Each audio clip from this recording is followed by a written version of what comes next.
peuple de la Wallonie, les travailleurs doivent se lever. Nous vivons dans une société de la violence institutionnalisée qui rapporte du profit et que personne n'a l'air de contester. Et on doit savoir dans ce pays que les travailleurs sont capables de se mobiliser lorsqu'ils sont agressés de cette manière-là. Quand le syndicat séquestrait les patrons. Raymond Coumont, Mémoire d'un syndicalisme.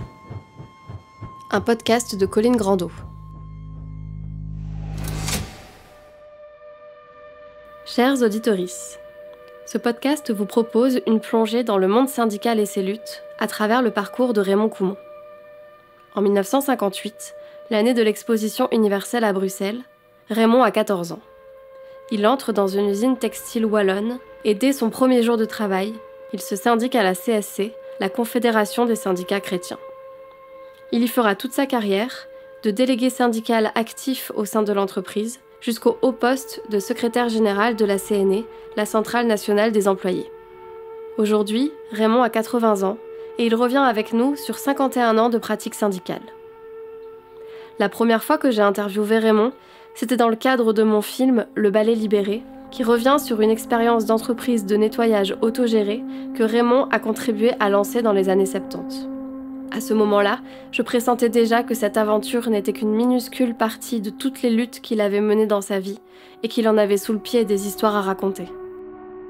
Lorsque l'actuel secrétaire général de la CNE m'a proposé la réalisation de ce podcast, j'y ai tout de suite vu l'immense chance d'entendre des récits qu'on ne raconte plus aujourd'hui et qui pourtant résonnent énormément avec des questions bien actuelles. Et puis j'étais sûre d'entendre des histoires drôles et enthousiasmantes. Et ça fait toujours du bien. Vous allez voir, Raymond a le sens du récit. Bien que ce podcast revienne sur le parcours individuel d'un syndicaliste wallon, la vie de Raymond Coumont n'en est pas tout à fait le sujet. Nous allons parler de la violence du monde du travail, de la capacité des travailleurs et travailleuses à s'émanciper de l'oppression qu'ils et elles subissent. Nous allons parler d'occupation d'usines, de séquestration de patrons, de licenciement de patrons, de solidarité, de justice de classe, de prise de trésors de guerre, de blocage de trains, de femmes et d'hommes qui n'y croyaient pas forcément et qui pourtant ont changé leurs conditions de travail. En somme, nous allons parler de luttes qui appartiennent certes au passé, mais à un passé qui résonne terriblement avec notre présent. À travers les récits que vous allez écouter, Raymond nous plonge aussi dans les contradictions et les faiblesses des organisations syndicales, et par là, il repense le syndicat, réinterroge son rôle. Il affirme ce qu'il doit être, c'est-à-dire un instrument de changement social face au capitalisme et aux oppressions qu'il produit. Il nous rappelle que le syndicalisme est un outil de lutte, mais aussi un terrain de lutte. Je crois fondamentalement qu'une personne comme Raymond peut être une source d'inspiration pour toutes celles et ceux qui n'acceptent pas le monde tel qu'il est. Et je sais que nous sommes nombreux et nombreux. À travers son regard toujours indigné et plein d'humour, je vous invite à écouter Raymond Coumont nous raconter son histoire, qui est aussi la nôtre, pour la comprendre, la reprendre et peut-être y puiser un peu d'inspiration.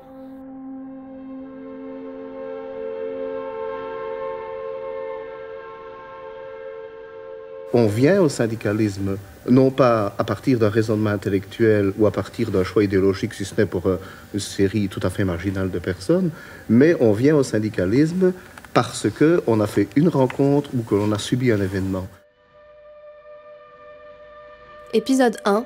Un ouvrier, même quand il a tort, il a toujours raison. Premier pas à l'usine. Je l'ai dit, le vrai sujet de ce podcast n'est pas la vie de Raymond. Néanmoins, elle sera notre fil rouge. Alors commençons par le commencement. Les premières années de travail. Dans cet épisode, vous allez suivre un jeune, très jeune homme, qui se fait petit à petit une place dans son entreprise via le syndicat. La violence, thématique qui traverse ce podcast, est présente dès le début. Les conditions de travail sont dures. Pour tenter de contrebalancer cette violence, il y a le syndicat et surtout une rencontre, celle de Fernand Delbracine, délégué de l'entreprise qui prend Raymond sous son aile.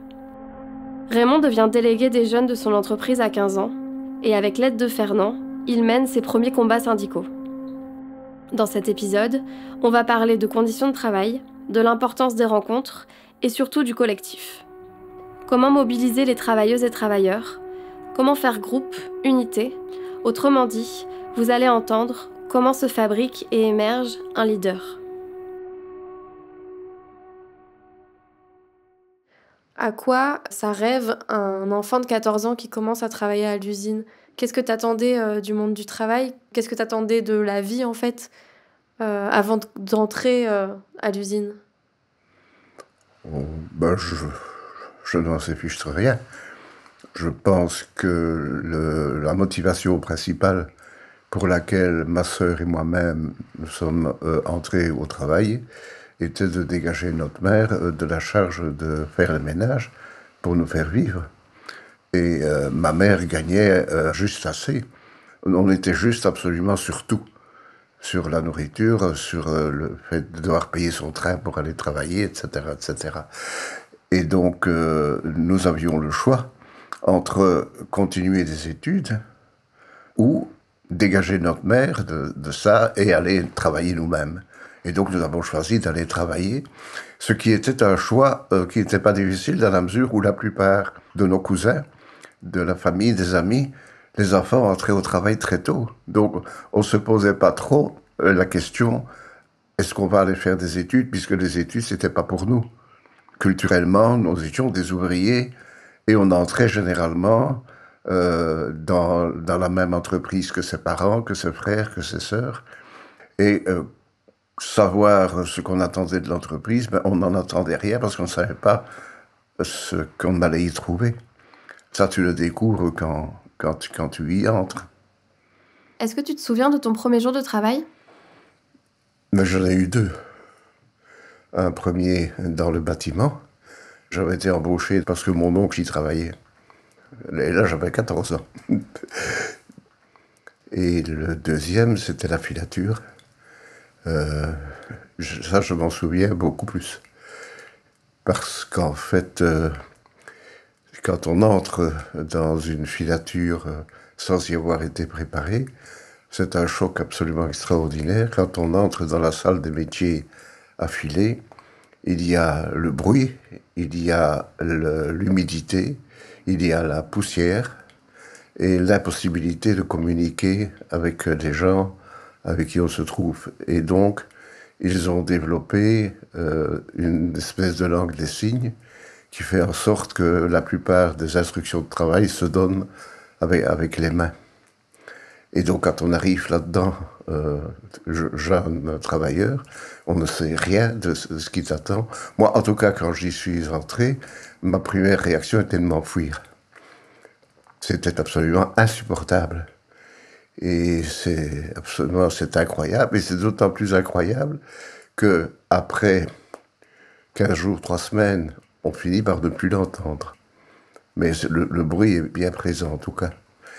Et il faut qu'on ait une semaine de vacances ou plus pour retrouver ce choc à chaque fois. Et nous étions une dizaine de jeunes à nous présenter le même jour. Et personne ne nous avait expliqué avant d'entrer dans l'entreprise ce à quoi on allait être confronté. À cette époque, c'était la fin. On ne le pratiquait quasiment plus. Les jeunes qui étaient dans l'entreprise étaient baptisés, quoi.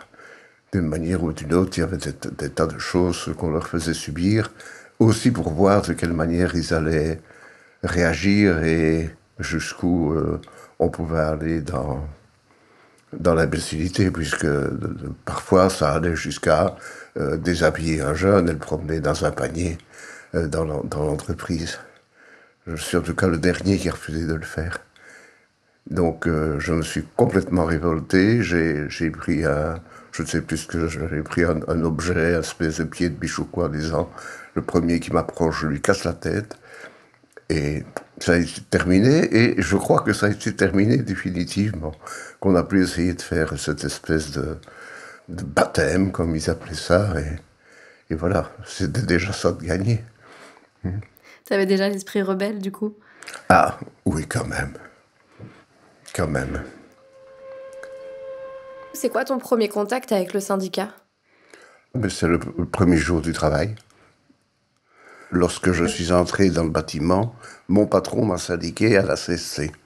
C'est lui qui m'avait dit, tu dois te syndiquer parce que tu vas aller en chômage l'hiver, et le syndicat fera ton dossier, payera ton chômage, etc. Et donc, moi, j'ai été syndiqué par mon patron. Voilà, c'est déjà assez comique, mais c'est comme ça. Et dans la filature, moi, je travaillais au nettoyage des métiers affilés. J'étais là, entre mes deux mentors, pour apprendre à travailler. Et un monsieur vient me trouver et me donne un formulaire, un papier. Il dit, tu lis ça, tu le remplis, je passerai demain matin pour venir le reprendre. Je dis, ah bon, pas. Je rentre chez moi le soir, je lis ça, je m'aperçois qu'il s'agit d'un bulletin d'affiliation au syndicat, à la FGTB. Donc là, il faut préciser que la FGTB, c'est le syndicat socialiste et que la CSC, c'est le syndicat chrétien. Oui. Et donc, le lendemain, quand ce monsieur revient pour me demander donc, de récupérer ce bulletin d'affiliation, je lui dis, mais écoute, moi je suis déjà syndiqué, et je suis syndiqué à la CSC. Il me regarde, il dit, mais on n'en a rien à foutre. Ici, tu t'affilies à la FGTB ou tu dégages. Je dis non, ça quand même pas. Je suis syndiqué, je reste syndiqué. Et donc, du coup, qu'on voulait me forcer à changer de syndicat, je dis, je resterai à la CSC. Et alors, le gars, il s'en va et me dit, toi, tu ne feras pas mon feu ici, hein, je te préviens. Je dis, bon, je dis, oh là là, je crois que je me suis mis dans de mauvais draps ici. Et puis, dans le courant de la journée, il y a un deuxième personnage qui arrive. Et donc, il me souhaite la bienvenue, il me demande si ça va, puis il me donne un formulaire. Je lui dis, ça c'est aussi un formulaire d'affiliation syndicale. Il dit, oui, à la CSC, je te préviens, c'est pas facile ici d'être syndiqué à la CSC. Nous avons 30 affiliés sur 800 personnes. Tout le reste est à la UGTB, mais si tu t'affilies à la CSC et que tu as des problèmes, tu pourras compter sur moi. Mais je dis, je suis affilié à la CSC et j'ai bien l'intention d'y rester. Donc il passerait la pince, il m'a dit, bon, je repasserai régulièrement, si tu as des problèmes, voilà où tu peux me trouver, etc. Et cette personne, donc, qui a été quelqu'un de déterminant dans toute ma vie syndicale, c'est Fernand Delbrassin. Le fait que tu sois resté à la CSC, malgré ce gars qui te dit tu t'affilies à la FGTB, etc., c'est juste parce qu'il voulait t'imposer quelque chose? Ou est-ce que quand même il y a quelque chose de l'ordre de, je sais pas, des valeurs ou de... Non. Non. Donc, moi, je n'ai pas été affilié à la CSC parce que, pour des questions d'éthique ou de valeurs chrétiennes ou des choses comme ça. En fait, nous étions une famille ouvrière classique chez moi. Nous étions tous socialistes, mais tous chrétiens. Chrétiens, pratiquants chrétiens, parce qu'on avait été éduqués comme ça. Mes parents, les frères, les sœurs, dans les Ardennes, 80% de la population allait tous les dimanches à la messe. Moi, j'étais enfant de chœur. Donc j'étais vraiment très, très érudit en matière de religion. Et en plus, on servait la messe en latin. Confiteor Deum omnipotenti, Beate Marie, Semper Virginie, etc., etc. De temps en temps, on buvait un petit coup à la bouteille de vin du curé et on remettait de l'eau pour qu'il ne se rende pas compte qu'on en avait pris.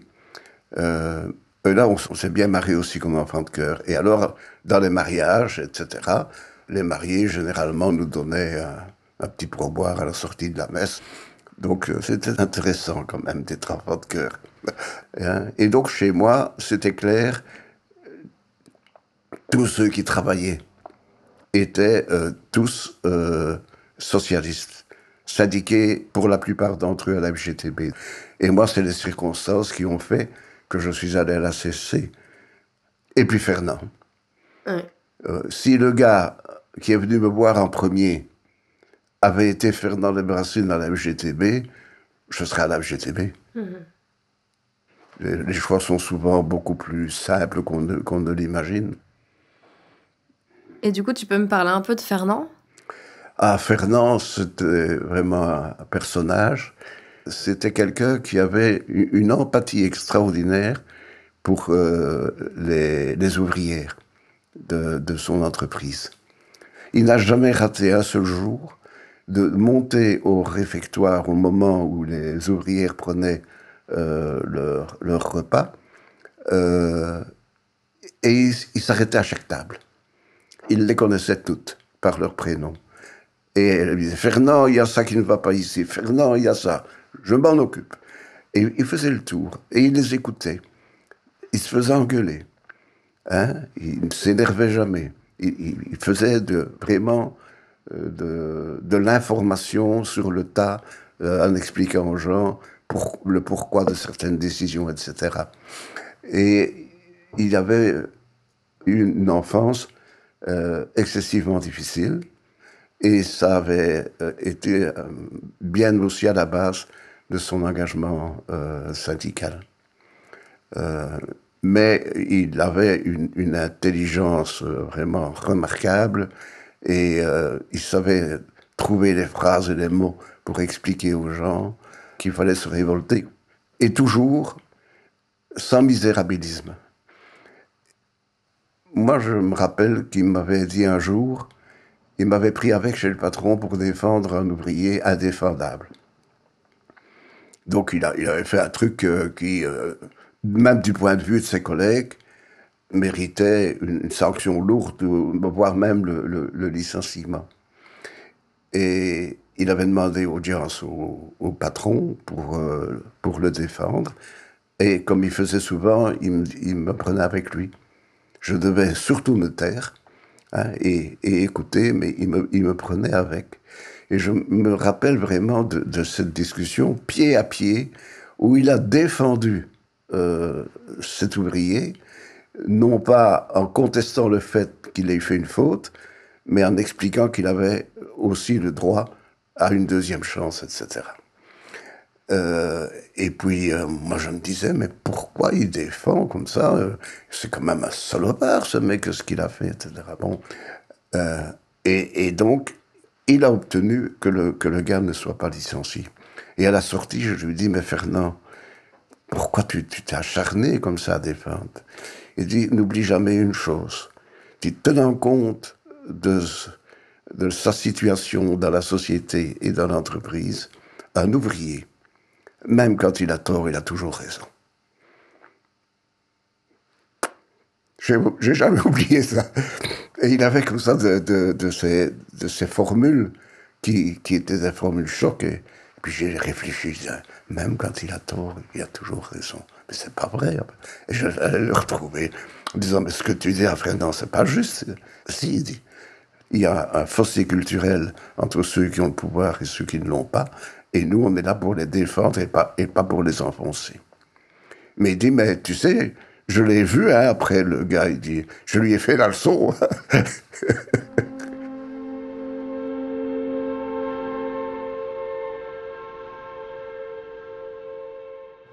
Assez rapidement, pour moi, j'allais au boulot, non seulement parce que je devais y gagner ma vie, mais parce que j'y faisais du syndicat.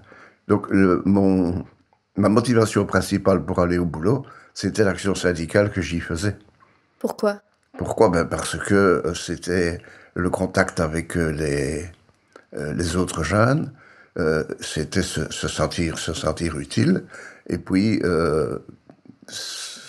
être du côté de ceux qui sont dans l'opposition au pouvoir en place. Mais ça, on l'intellectualise au fur et à mesure.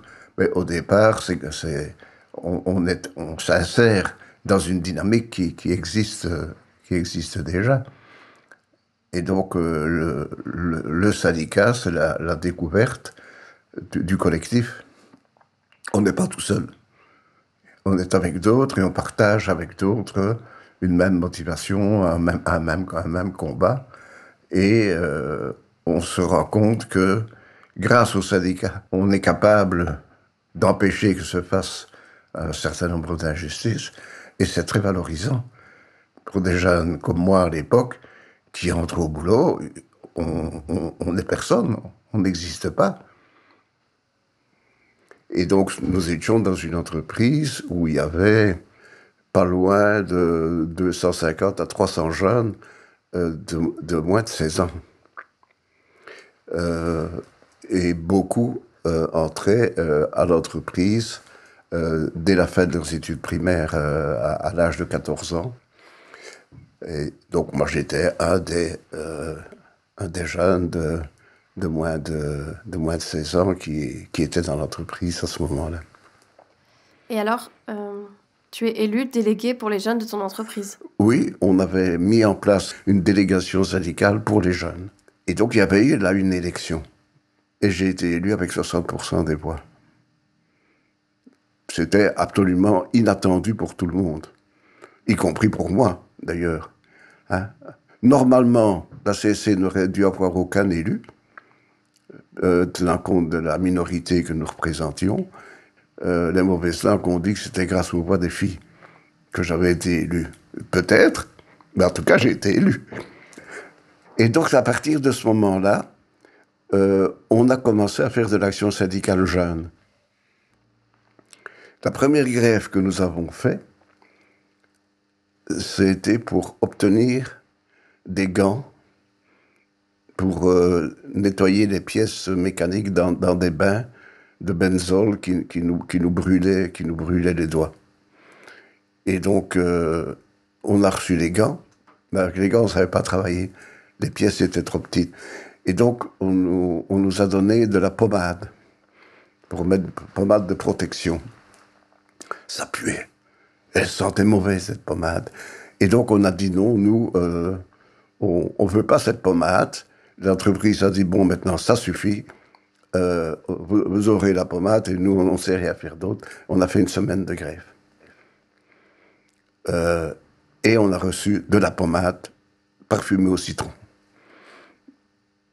Voilà, le premier grand combat syndical pour obtenir de la pommade parfumée au citron. Mais on a eu comme ça pas mal de petits combats syndicaux qui n'étaient pas des choses extraordinaires, mais qui faisaient réfléchir. En fait, est-ce que c'est normal qu'on se brûle les mains? C'est ça le problème. Le problème, c'est pas que la page se sente bon. Il faut que l'entreprise prenne ses responsabilités, quoi. Et nous avons aussi créé ce qu'on appelait le club des jeunes.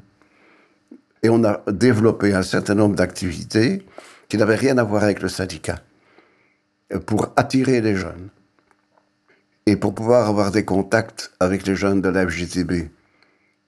On a organisé un ciné-club, on a installé une salle de sport pour jouer au ping-pong entre nous. On a fait pas mal de choses qui rapportaient aussi de l'argent pour la caisse. On organisait ce qu'on appelait des thés dansants. C'était très gai. Et nous, comme militants syndicaux, on était aussi là pour dire de temps en temps, ben, vous savez, j'en profite qu'on est réunis pour vous dire qu'il y a un problème, etc. Tout ça a vraiment fait une cohésion. On a vraiment eu un groupe de militants qui s'est constitué. Et quand j'ai quitté l'entreprise en 66, nous avions 80% des affiliés. Et on avait pris quasiment tous les sièges aux élections syndicales, au comité d'entreprise, etc.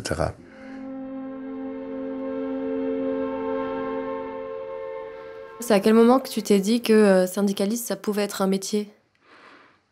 Mais quand j'ai été engagé. Donc, comme permanent à la CSC? Oui, mais je ne voulais pas être engagé.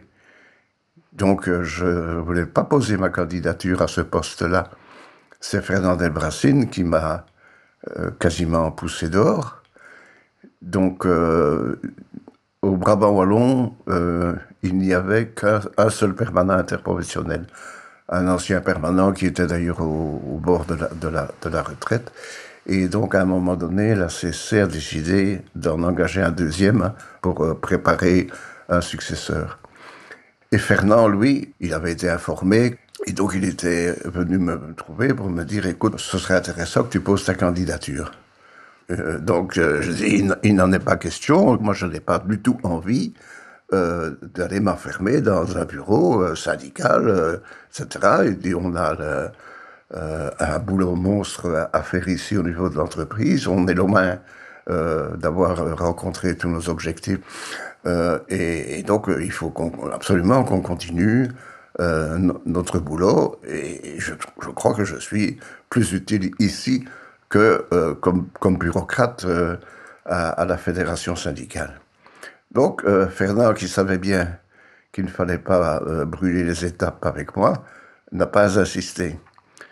Et c'est que lorsque la demande a été officielle, qu'il est revenu vers moi en disant « Bon, est-ce que tu as réfléchi à ce que je t'avais demandé ?» Je dis « Oui, j'ai réfléchi, j'ai pas changé d'idée. » Mais il dit « Il faut absolument que tu y ailles, c'est important qu'il y ait des délégués, des jeunes délégués comme toi qui deviennent permanents, il faut changer la mentalité de l'organisation, etc. » Je dis « Celui-là, il a qu'une idée derrière la tête, c'est pas possible. » Donc je lui ai dit à un moment donné, Fernand, explique-moi pourquoi tu veux absolument que je sois candidat. Il y en a d'autres qui vont être candidats. Je ne suis pas indispensable.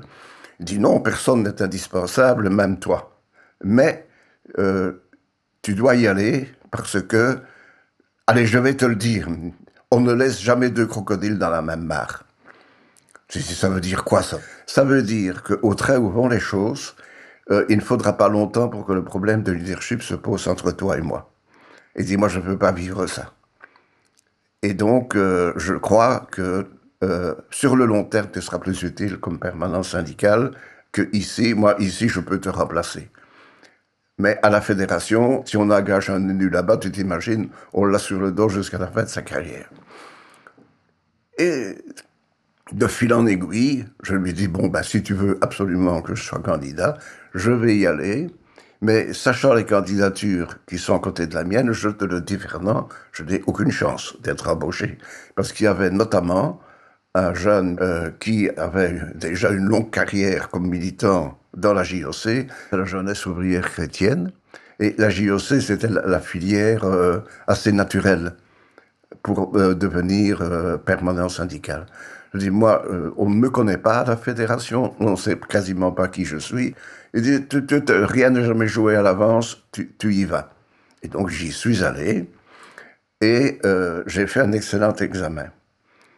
Sur les questions de type syndical, il se pose tel problème dans votre entreprise, de quelle manière allez-vous l'expliquer aux travailleurs, etc. Là, j'arrivais en tête, etc. Et puis, on est arrivé aux questions éthiques. On m'a d'abord demandé ce que je pensais de la liberté. Je ne m'étais jamais posé la question, donc j'ai essayé de faire du remplissage. Et puis, à un moment donné, l'aumônier, parce que l'aumônier assiste à l'examen, donc il me pose la question sur ce que je pense des encycliques de Vatican II, c'est-à-dire que Jean XXIII, le nouveau pape qui lançait une grande réforme dans l'Église. Ça faisait beaucoup de bruit à l'époque. J'en avais entendu parler, mais je n'en pensais rien, parce que ça ne m'intéressait pas. Je me dis, mais qu'est-ce que je vais lui raconter? Je dis, écoutez, en fait, ce n'est pas intéressant que vous sachiez ce que je pense de ça. Mais ceci qui est intéressant, c'est que je vous dis ce qu'en pensent les travailleurs de mon entreprise. Ah oui, ça vraiment, ça nous intéresse. Ben, je dis, ils s'en foutent, les travailleurs de mon entreprise, de l'encyclique papale. C'est pas de ça qu'on parle. Le lundi matin, quand on arrive, on parle de foot.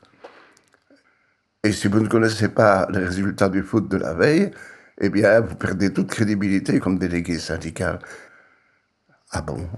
Et donc, j'ai reçu une lettre en disant que je serais peut-être un jour un bon permanent, mais qu'il fallait vraiment que je parfaire ma culture générale. Et je crois que 6 ou 7 mois plus tard, ils décident d'embaucher un deuxième permanent, parce qu'il y avait des perspectives de développement de la région, etc. Donc, ils refont appel aux candidatures, dans le journal syndical, etc. Nada, pas une seule candidature qui revient à la fédération. Personne n'était intéressé par le poste apparemment. Et en désespoir de cause, on m'a engagé. Je suis devenu permanent interprofessionnel de cette manière-là.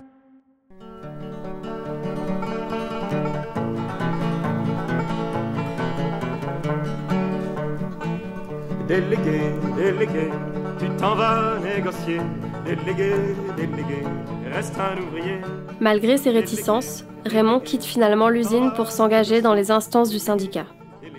Dans le prochain épisode, on verra comment Raymond, fort de presque 10 ans d'expérience en entreprise, rassemble autour de lui des groupes de militants avec lesquels il mène de nombreuses actions. On verra aussi comment le syndicat, par la formation et les rencontres, devient pour lui un ascenseur social. T'as beaucoup à entendre, tu sais bien, c'est ton rôle. Informer, organiser, unir comme les doigts de la main, unir comme les doigts du poing, déléguer,